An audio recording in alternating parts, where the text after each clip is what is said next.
Why is it important to study reaction kinetics? Yes, so that we are able to control the rate of the reaction. For example, if you are a chemist producing new drugs, of course you want to produce it quickly and safely. But not all reactions need to be accelerated. There are some reactions that people try to slow down. For example, aging process and rusting. Now, let's discuss about differential rate equation. Let's say we have a chemical reaction here where nitrogen gas reacting with hydrogen gas to produce ammonia. If nitrogen gas is disappearing at the rate of 0.1 mole per dm cube per minute, from the stoichiometric coefficients of the balance equation, we can see that concentration of hydrogen is decreasing 3 times as fast. That is 0.3 mole per dm cube per minute, while concentration of ammonia is increasing 2 times as fast. That is 0.2 mole per dm cube per minute. Now, let's discuss how to write the differential rate equation. As time goes on, we know that concentration of the reactant will decrease, while concentration of the product will increase. So, to write the differential rate equation, we have to start writing the rate first and equals to minus d concentration of the reactant N2 over dt. The reason why we write minus is because concentration of the reactant decreases. And it is also equals to minus 1 over 3 d H2 over dt. Okay. The reason why we write minus is because hydrogen gas is the reactant. And 1 over 3 is because the stoichiometric coefficient is 3 and is also equals to positive 1 over 2 d NH3 over dt. Alright, we write positive because ammonia is the product. So this is differential rate equation. When we write the differential rate equation, we must know that the unit of the concentration is always mole per dm cube, or mole per liter, or in molar. But the unit of the time is always unit of the time can be in any unit.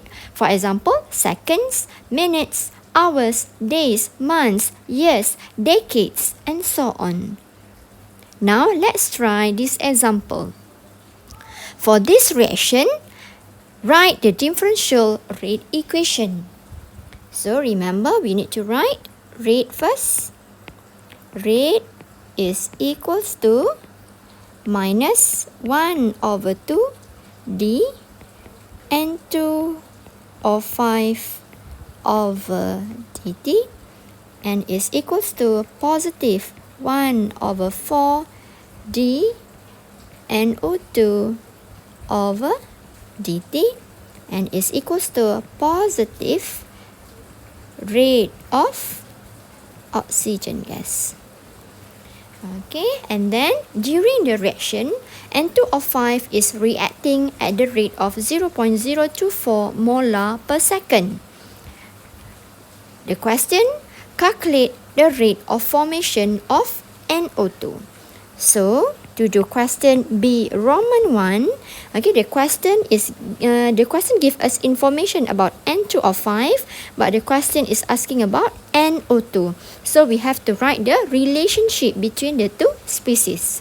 The relationship is minus 1 over 2 d N2O5 over dt is equals to positive 1 over 4 d NO2 over dt, the rate of NO2.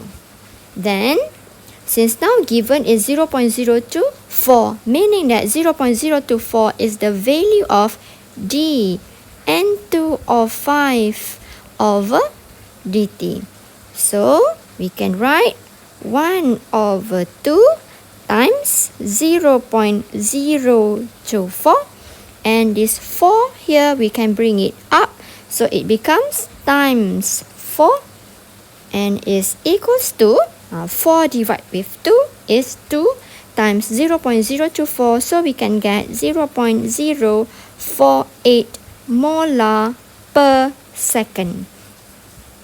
Alright, when you write the answer, you can just ignore the sign, positive or negative sign. But then, okay, the final answer you have to write in sentence, rate of formation.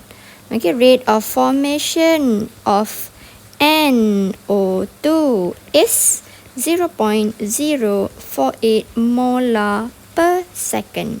So this is the final answer. Then the next question is calculate the rate of the reaction. Okay, to calculate the rate of the reaction, okay, where can we calculate the rate of the reaction?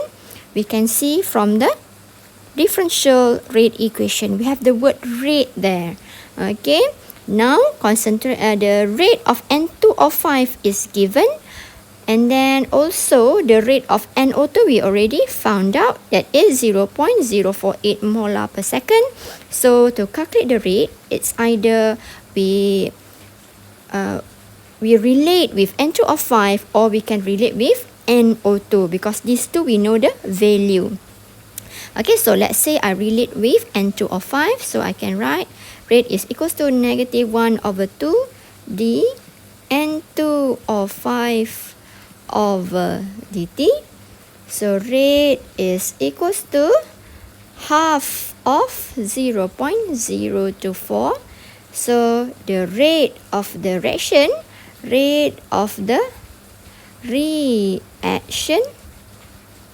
is 0.012 molar per second.